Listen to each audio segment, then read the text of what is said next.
Bucs at Patriots. Don't know if you guys have heard or not, but this is a pretty big game. A pretty big game here. There's a guy that is returning to a team that he used to play for, going to go play in front of his fans and play in that stadium. His name's Tom Brady. Yes, it's only in every single freaking headline across the entire world right now. The Bucs 7-point favorites, 49 the total in this one. I got on the Bucs at 5.5. It's now long gone and sitting at 7. So I don't know if I love it as much at 7. That being said, Steven, there is the Brady and Gronk stick it up your you-know-what factor that is going on for this. And listen, if you ask anybody about Tom Brady that knows him, all of these people say that guy is literally the ultimate competitor. You do not piss Tom Brady off. He is just that guy.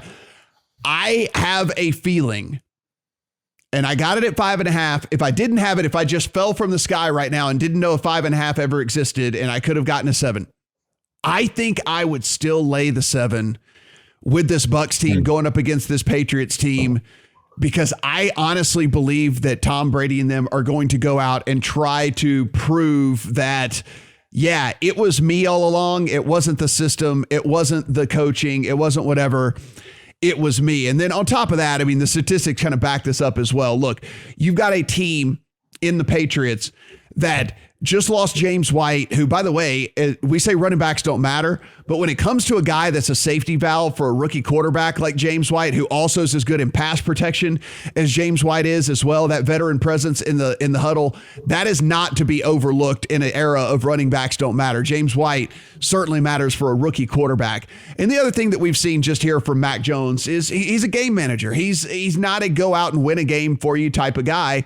And they don't honestly have the weapons for him to be that guy right now. Look, they did the best they could in free agency. They did the best they could in the draft, but your starting wide receivers are Nelson Aguilar and Jacoby Meyer. I mean, like this is what he has to work with, you know? And so again, if I fell from the sky and I had to, and the only option was for me to lay 7, I would be laying 7 with the Bucs in this game. The only way I think you can bet the Patriots here is if you believe their offensive line can hold up against an elite front and be able to take advantage of their vulnerable secondary. And I'm not sure these receivers are good enough to do that. So I'm probably not going to bet on the game on the side of the total, but I'm with you. It would be Bucs or pass for me. Here's a fun note.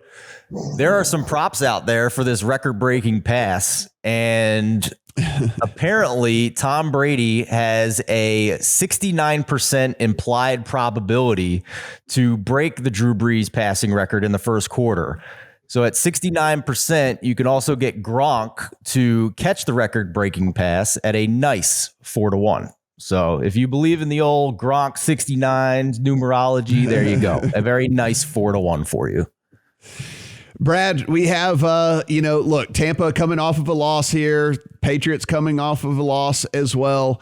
Tampa, that said, I mean, if you look at the advanced stats, PFS still has them 4th overall offense, still has them 5th over, DVOA still has them the 5th overall offense. It's not like the defense is bad. It's just not as good maybe as we thought it was going to be. I assume you think they win the game. My question to you is, do they win the game by a touchdown?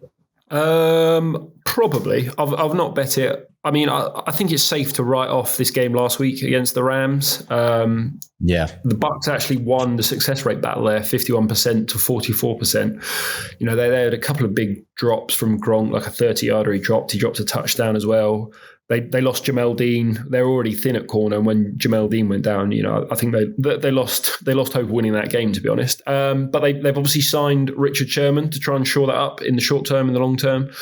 But will it matter against Mac Jones? Like, I think the Patriots have a chance to win games, A, when their defense can confuse you. Not going to happen here, is it, against Brady and these weapons? And B, when they can run the ball and let Mac Jones hit some screens, hit some play action. Well, we kind of saw last week that what happens if you can't run the ball against the Saints. You know, they're not dissimilar defenses with very stout up front and then decent cover guys.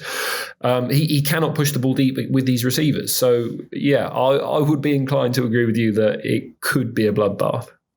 Yeah, I mean, and listen, I'm not saying that this like makes a huge difference or something, but they also get Antonio Brown back off of the COVID list for this. And like, I'm not saying that Antonio Brown is like a key to success, but when Brady has the multiple options, right? So like, as we saw in week 1, teams really put a ton of emphasis on Mike Evans and Chris Godwin. It's like, oh, okay, well then fine. Antonio Brown's going to have the huge game. Then that's fine. If you want to give me him, then I'll get whatever. So having that extra option is actually a thing as well for me. So again, he'll be back off the COVID list and be out there for this Bucs team.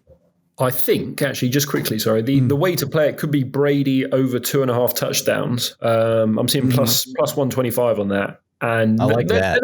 They're not going to be running the ball inside the 5-yard line, are they? This is going to be the Brady show. No, he is. Yeah. He will audible out of any call that ever comes in that, and there will be a pass. I definitely like that angle as well.